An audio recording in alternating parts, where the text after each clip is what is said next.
ตอนนี้สาวชุนีอยู่หน้าบ้านน้องดาวจ้ะพี่น้องเดี๋ยวสิพาพี่พาน้องไปเบิ่งน้ำกันเลยทักทายสบายดีเบิดสุขคนจ้าพี่น้องวันนี้เราสิพากันไปเที่ยวสิไปลินแกล้งสิไปลินดอนพี่น้องไปลินดอนเทียนมื้อนี้นัดกันกับซุมบ่าวบอยเนี่ยสิไปลินดอนเทียนเดี๋ยวเราก็มาแวะเบิ่งบ้านน้องดาวสิก่อนจังสิไปพี่น้องตอนนี้สร้างเพิ่นกำลังสาบแล้วนี่เบิ่งสีงามๆแน่นี่สาบพังคิดพอท่านแล้วดอกได้สิเข้าไปเบิ่งนำกันว่าเพิ่นสาบฮอดคันใดแล้วพี่น้องคันเพิ่นสาบแล้วก็สิให้เพิ่นเทแล้วก็พอได้เอายายมาอยู่ก่อนขึ้นเดือน6นี่แหละพี่น้องพอได้ขึ้นพอได้มาอยู่นะแล้วบ่แล้วก็เฮาก็เฮ็ดค่อยเฮ็ดไปเข้าไปเบิ่งนำกันรถก็บ่ได้ล็อกซั่นเด้นี่ไม่ได้ล็อกรถเลยไปหาเก็บอันมากระทินไปกินก่อนนะฮะเนี่ยไปตำบังหงบังหิงอยู่ดอนพี่น้องเลยแม่นสิไปหาปลาได้ ปลาเลยสิเนี่ยสบายดีพี่น้องทักทายสบายดีพี่น้องตอนเช้าค่ะตอนนี้อยู่หน้าบ้านน้องดาวพี่น้องจ้าเดี๋ยวเฮาสิเข้าไปเบิ่งน้ำกันเลยว่าบ้านน้องดาวแล้วฮอดขันใดแล้วพร้อมใกล้สิได้ขึ้นหรือยังเนาะเดี๋ยวเฮาจะไปเจาะเบิ่งน้ำกันเดี๋ยวจะมารีวิวบ้านน้องดาวให้ดูนะคะ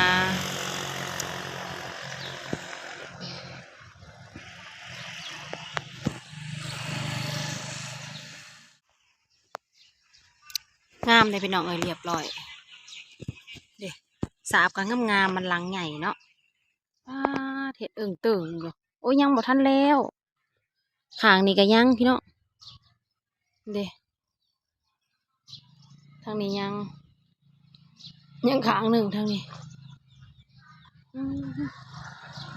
เนี่ยบ้านหลังใหญ่พี่น้องเอ้ยโผล่โผล่เปิดสิแล้วเปิดเงินบ่แม่นน้อยงามตอนนี้ห้องแรกหน้าบ้านสาบเป็นที่เรียบร้อยโทเทพไทยเฮ็ดเติงอย่าเทพไทยเพื่อนเปื้อหมองหนังระวังรถล่มได้ลูกเอ้ยระวังรถล่มได้เถ่าเอ้ย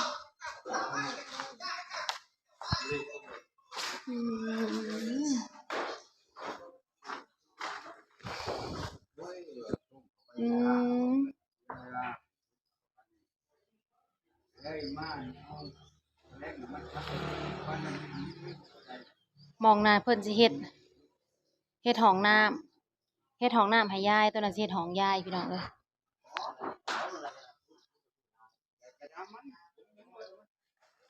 พ่อใหญ่สิปลูกทั้งเนาะอันนี้เนาะ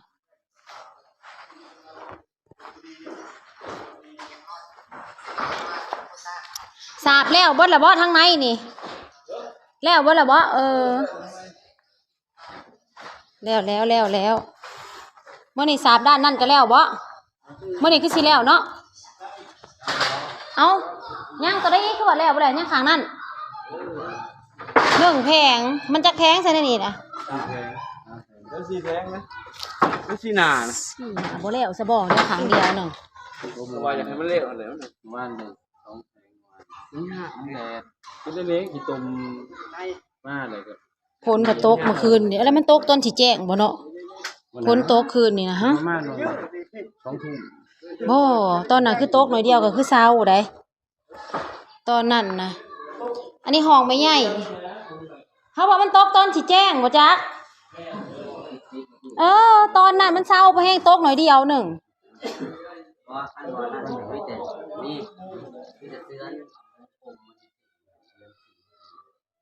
เป็นอะไรพอเครียดช่องสั่นบัดนี้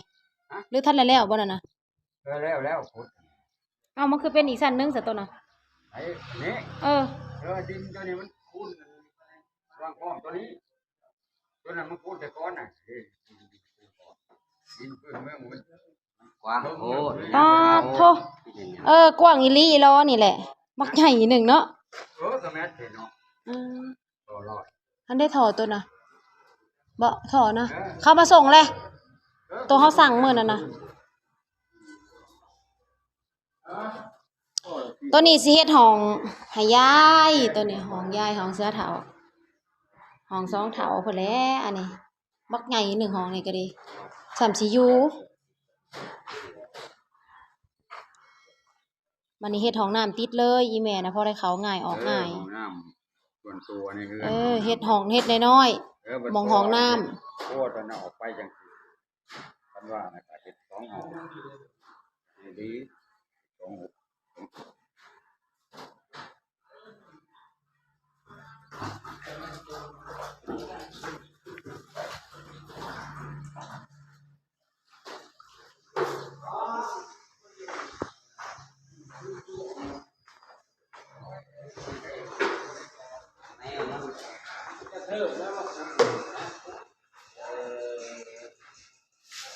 คูดเฮ็ดหยัง บ้านอยู่นำกันของมือ ว่าคูดเฮ็ดหยังไงโตอันขอออกมานี่ พอได้พุทธกันทั้งถ้าอยากได้พุทธ ใส่หัวสวมนะ นี่ก็ของมือนี่ต้องการเบิดเยอะในการพุทธนี้ คูดพิษกับคูดพิษแล้วเฮาได้คูดเลยเด้โอ้ผักหวานเขาใหญ่งามเว้ย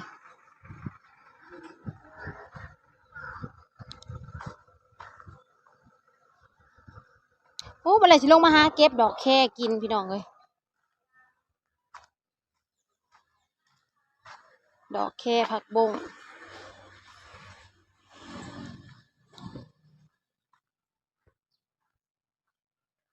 โอ้เก็บผักบงไปกินกับอันเก็บผักบงก่อนพี่น้องจ๋าอีเด้งามๆใส่แล้วเปื้อนตีนนะปะจ๊ะ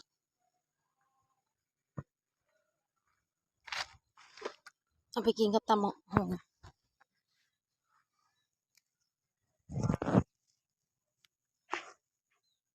เก็บผักเก็บหญ้าก่อนเอาสิไปตำบักหุ่งกินอยู่แกงเราต้องเตรียมผักไปแต่บ้านเหรอ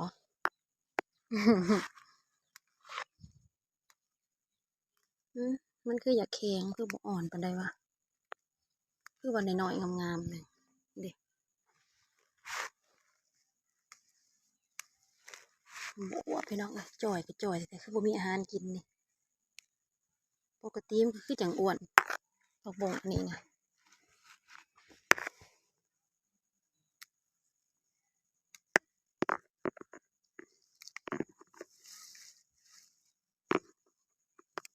จักบ่อยๆมาหดสิได้ละ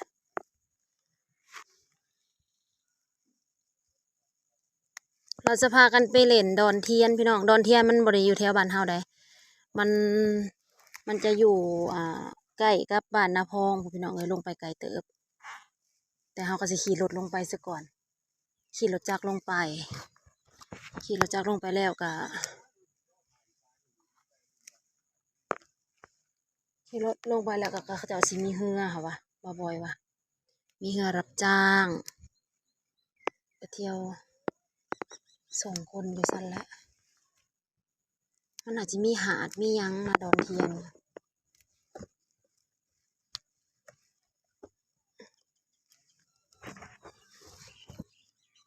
ที่ว่าสิไปเล่นแกงบ้านเฮาหั่นแหละ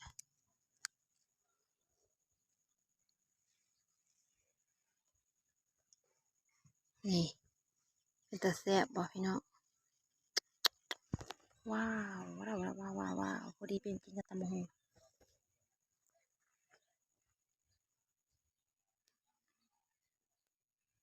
งามนะพี่น้องโอ้ยดองดาวได้เฮือนหลังบักใหญ่3-4ยูพี่น้องเอ้ยนี่เลยบ้านน้องดาวติดกับหน้าทางใกล้กับบ้านอยู่ในกลางบ้านเลยพี่น้องเอ้ยทางลงวัดโอเคค่ะพี่น้องเดี๋ยวซาจุนี่ก็ขอจบคลิปไปเพียงสำนีนะสิลงคลิปให้พี่ให้น้องเบิ่งค่ะฝากกดไลค์กดแชร์กดติดตาม เป็นกำลังแรงใจให้น้องสาวหลาเด้อพี่น้องทำคลิปต่อๆไปเจอกันคลิปหน้าบ๊ายบาย